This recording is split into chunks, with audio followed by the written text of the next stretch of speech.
morning. It is 5:15 on Wednesday, May 14th. I would like to call this meeting of the Oregon Public Library Board to order. May I have a roll call, please, Laura? Sure. Stata. Here. Nelson. Here. Goblin. Here. Reese. Here. Bergstrom. Here. Feshen. Here. And Bonsonfield. Thank you. Thank you, Laura. May I have a motion to adopt or amend our agenda? I'll move to adopt. Thank you. Is there a second? Here. Thank you, Carly. All in favor? Aye. Opposed? All right, we have an agenda. Any community input this evening? Hearing none, we'll move on to 5A, amending approving or amending the minutes from our April board meeting. Is there a motion to approve the minutes? I'll move. Thank you, Coral. A second?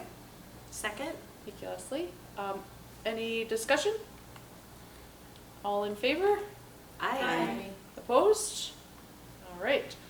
Thank you. Moving on to review and payment of available bills and accepting the financial reports. Is there a motion to do so? So moved. Thank you. Is there a second? I'll second. Thank you. Anything you'd like to point out today, Jennifer? I just want to note that on the page number 2, we have in the section that is paid by with donation funds, we have a number of our SLP, our summer reading program, special performers, and that is funded nearly entirely by the Friends of the Library, so that's what you see on there. And then we also have the Japan collection, which was sponsored by a donor, that is also showing up in that section. We do have just a few miscellaneous items for the new building that we continue to have small bills for as we finish things or fix things that aren't quite the way that we need them to be, so you'll continue to see that. We also are starting to have a few service calls for a few things that are coming up for a variety of reasons, so you'll see that. But if you have any questions, I'm happy to answer those questions. Thank you, Jennifer. Are there any questions? Okay, hearing none. All in favor? Aye.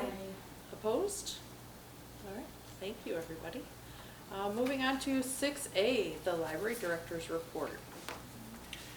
So we had the opportunity to have our staff in service on May 2nd, which was a great chance for our staff to get together. We had 22 of the 23 employees. We had one person that wasn't there, but they had resigned a week earlier, so it was okay that they couldn't make it.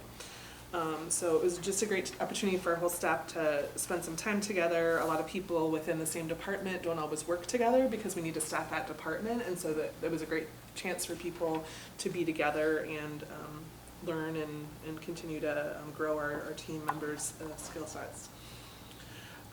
We are wrapping up our performance evaluation process internally, so I've completed the evaluations for all our management team, and I'm working on scheduling meetings with each of them to complete that process. And then my evaluation will be the next one in the queue. We talked about this last time, but I just want to remind you that our library system is in the final stages of looking at if they want to pursue a different ILS. So that's basically the software that we use for both the patrons and staff to have all of our books and materials be searchable and requestable and all the other functions that go along with having that available. There's a recommendation to switch to a different software, which I feel will be a great improvement, and we understand it will be a budget neutral change, so it shouldn't adversely affect our budget. So the library directors are meeting here tomorrow, and we'll make a decision on whether they want to make that switch or not. So we'll know after that. If the switch is made, which I anticipate it will, the switch over is expected to happen by June 1st of 26, if I remember correctly. So that would be another change for staff, but I think it would be one that it would be worthwhile in the long run. We are down to 12 items on our warranty list, and we're having landscaping is supposed to come out next week and replace landscaping plants, and Tri-North is supposed to come and do a few small odds and end items. So we're trying to wrap up that whole list and be done with that. We have also submitted our IRA Inflation Reduction Act Clean Energy Incentive paperwork. So we filed for the library solar, and then the Public Works had an EV vehicle purchase that also is eligible. So the refund between the two will be about $43,000. The portion for the library solar was just under $36,000 that we'll be getting as a refund because of that incentive. We expect to get the refund by the end of July. I know there's some potential changes being proposed to that on the federal level, but as I understand it, at least at this point, it's not supposed to affect refunds that are being filed through the IRS at this point for things that were done in 2024. That could change, but that's the current understanding I have. The village is working on updating their impact fees for a variety of different things, including the library.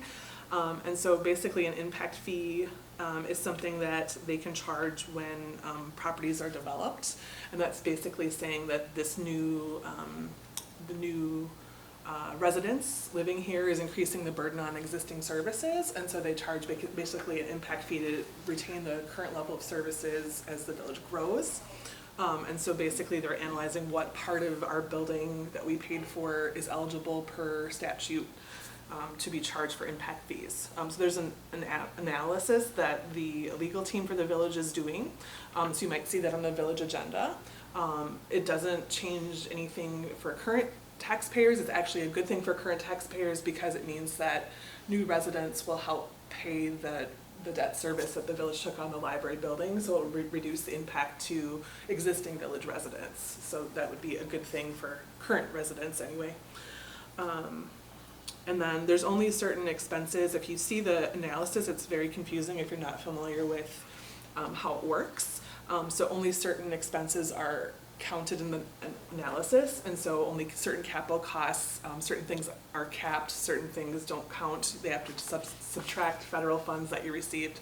So if you look at the numbers in it, don't use those for anything else because they're really only relevant to the impact fee calculation. Basically what the report will do is say the village could choose to assess up to a certain amount for impact fees. The village board could adopt that at the full amount, or they could choose to adopt a lower amount. Sometimes villages say we want to make sure the total impact fee to new residents is under a certain amount, so they could choose to do that, but it's really up to the village board. It's not up to the library board. It's just something I want you to know about, so if you see or hear about it, you're not surprised. The only other thing I have for my report is just an update on the IMLS funding situation. There's some efforts to make some changes at the federal level to the Institute of Museums and Libraries, library services. Again, there's no funding from that is part of our operating budget. At our library level, we do benefit from some special project funding that becomes available. Likewise, our system is not directly impacted because of how their budget is structured, so their staffing and operations won't be impacted. But where we are already seeing the impact is the Department of Public Instruction has a libraries division, and they have received funding for a portion of the year but are not certain about what will happen for the rest of the year. So I'm just sharing that as an FYI. So that you understand what the state of that is and what potential impacts that could have in the future if that funding is discontinued or if it's dismantled. Thank you, Peg. That is all I have for my report.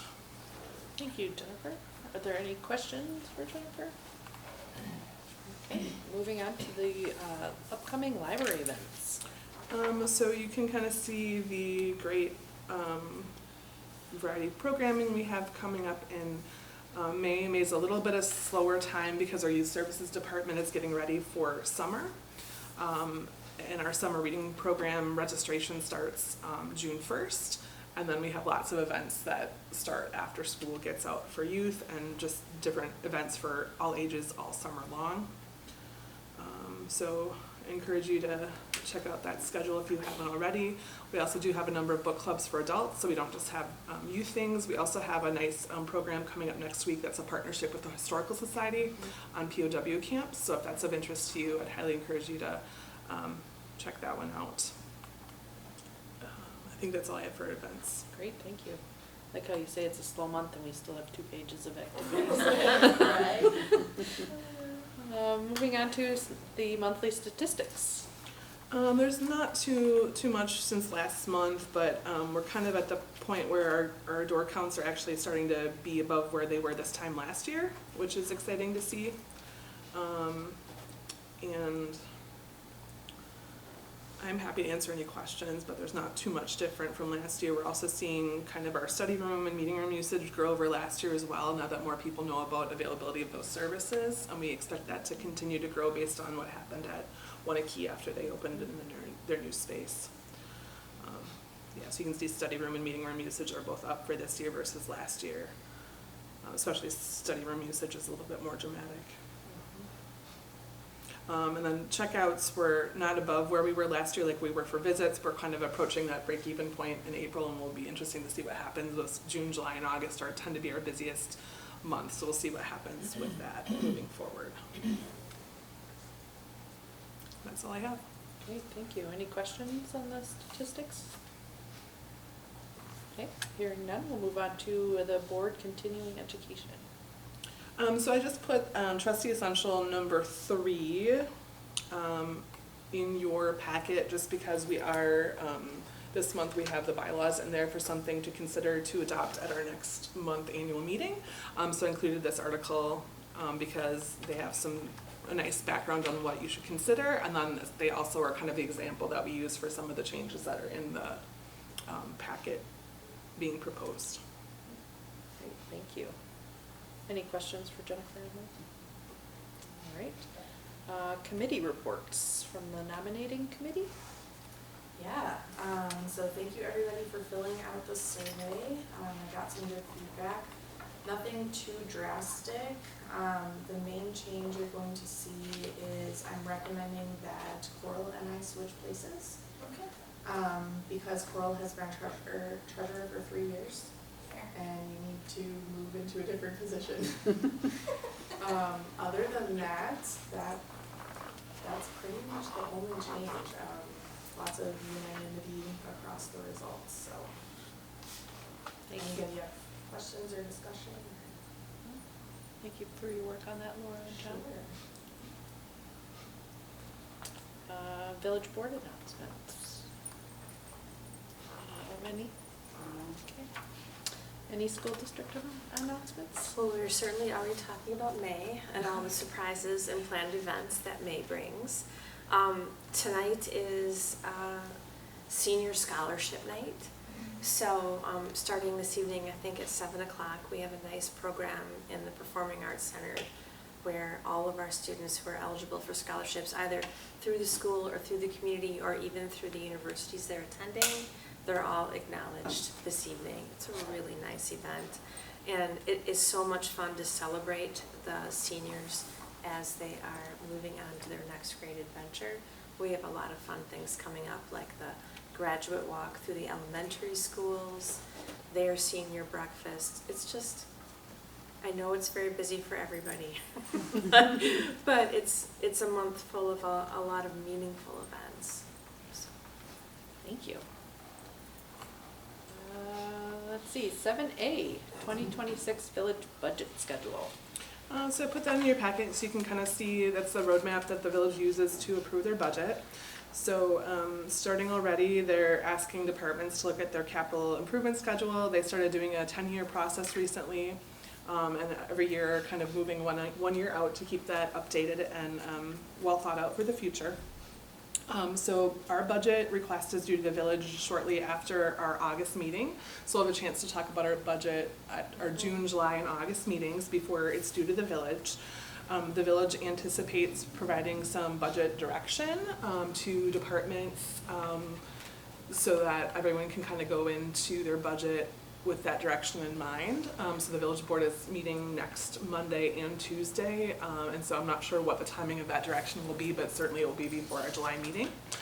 And then our budget the village kind of does the bulk of their budget meetings in September, with a public hearing in November and kind of additional analysis, I can't say that word today, analysis being done in October. So This is the schedule. If you have any questions, you can feel free to let me know. We usually try to get our budget done in those three budget meetings, but we can always schedule special meetings if needed for a certain issue, or if we get feedback from the village at a point later on that we need to tweak things. So, are there any questions?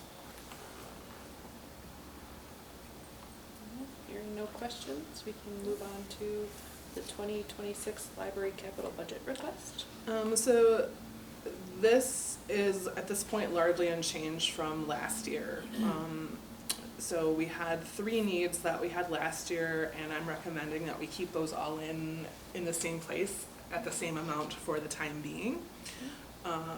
As we get closer, we'll update pricing and things just to make sure the pricing is still current.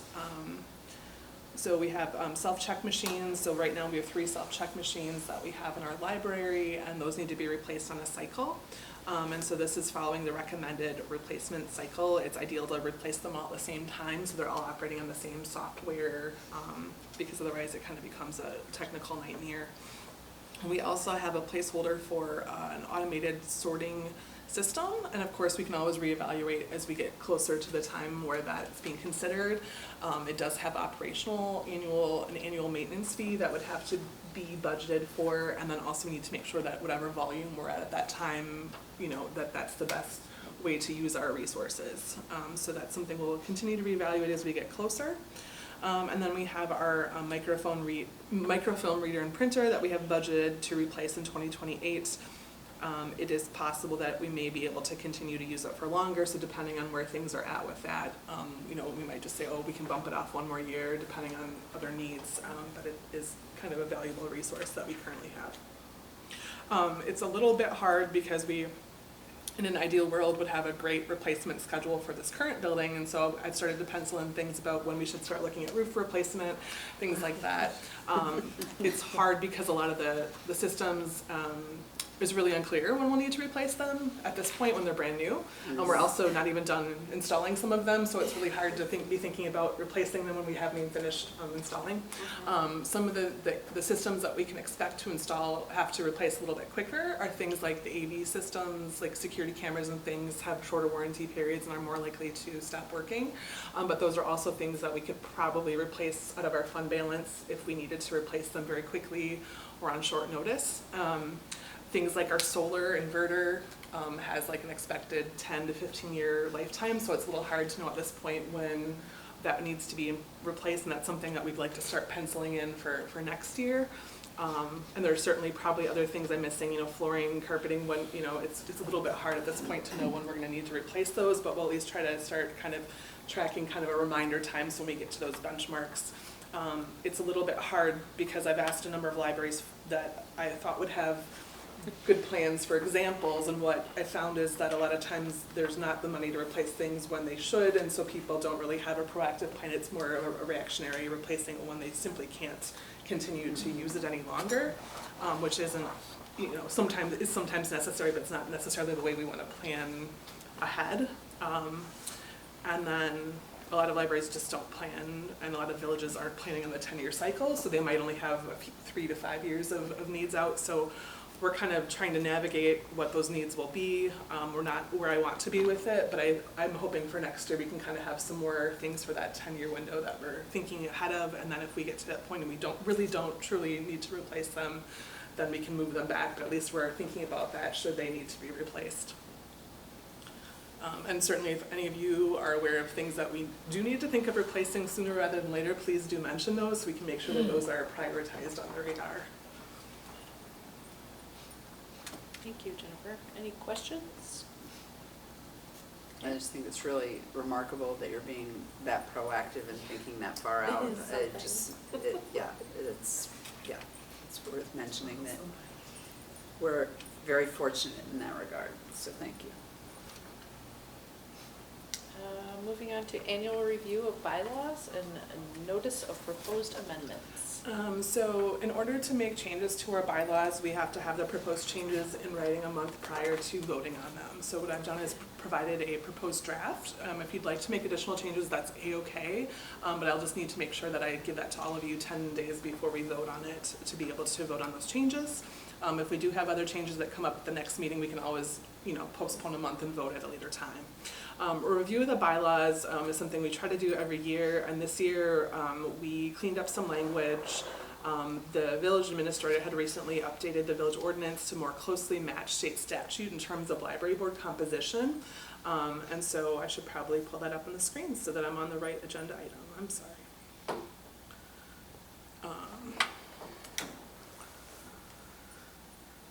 So our current bylaws are here. I also have the proposed ones, so I'm just going to pull up the proposed ones so you can kind of see what I'm talking about. So section 1, the composition section, is the section that kind of caused the change. And that's just to match more closely the state statute and village ordinance. So that language was basically just replaced to match what Martin had in the village ordinance. There are a couple other changes to this. I don't think a ton of them are substantial. They're just a lot of things that were in that the DPI document about trustee essential bylaws that they had changed, I think in 2021 or 2022. So I did incorporate some of those changes. And I'm going to go to the track changes, the version that has the track changes, so we can identify what those are more clearly. There's just a lot of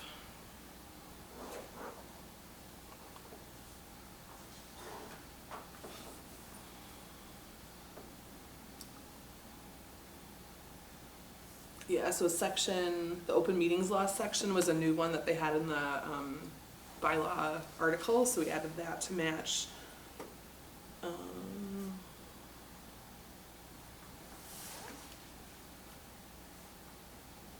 And then the article about the duties of the Board of Trustees, we basically changed to match what they had in their example, since they had put a lot of thought and effort and expertise into that.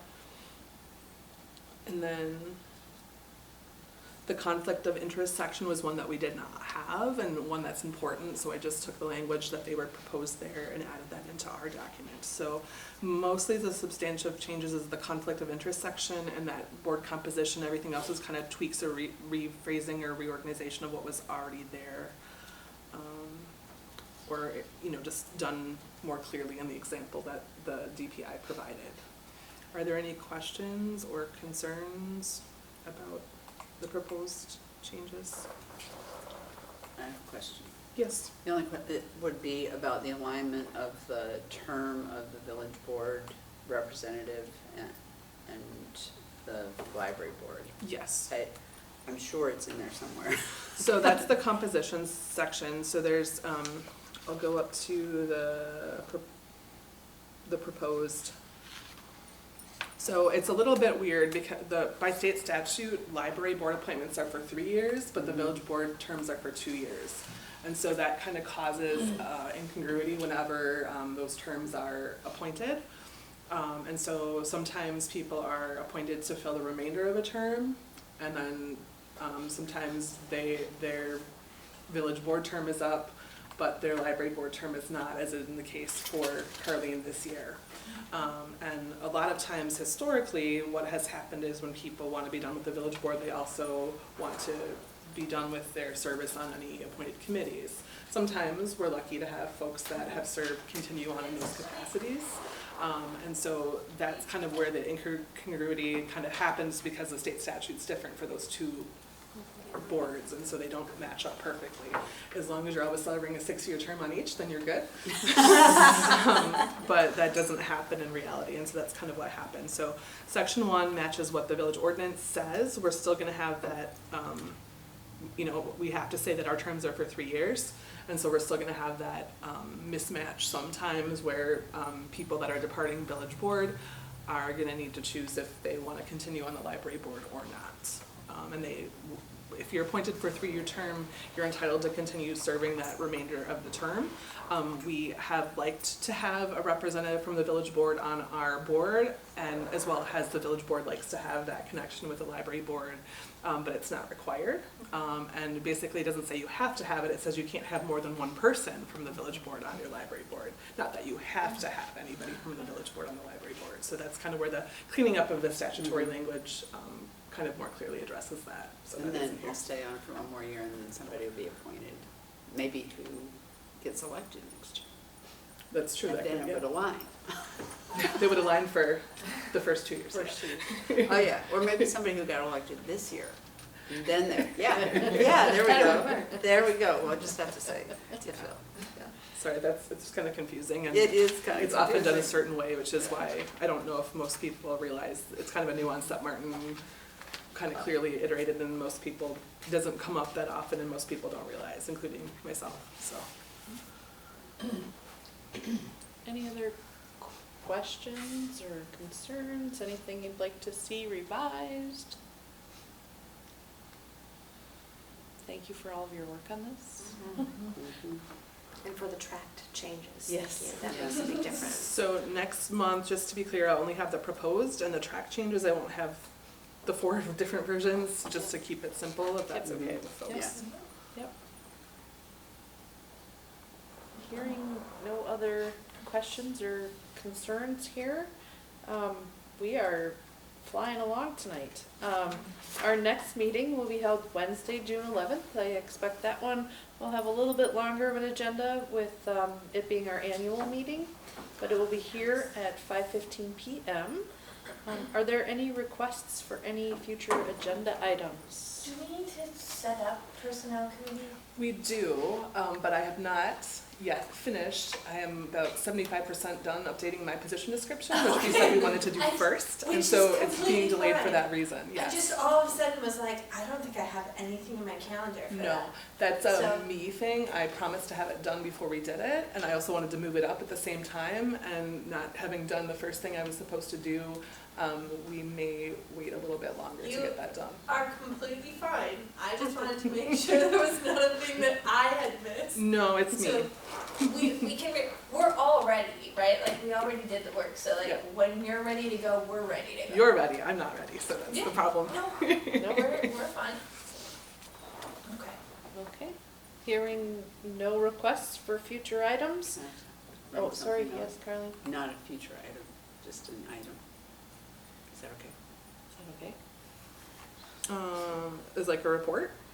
We Just can't- if something it's to something we mention can't to discuss it, people. but just reporting it, I that's just fine. want to report that the Joint Finance Committee is currently working on the budget. And there are cuts to library services that are currently being considered by the Joint Finance Committee. Strongly recommend that folks on this board reach out to Senator Markline, who is our senator and is also one of the co-chairs of the Budget Committee, and recommend to him that they not cut funds to public libraries or public schools. Just throw it in. Thank you, Carly. Any other comments? Okay, hearing none, I'd entertain a motion to adjourn. So move. Thank you, Carly. Is there a second? I'll second. Coral, thank you. All in favor? Aye. Thank you. We are adjourned.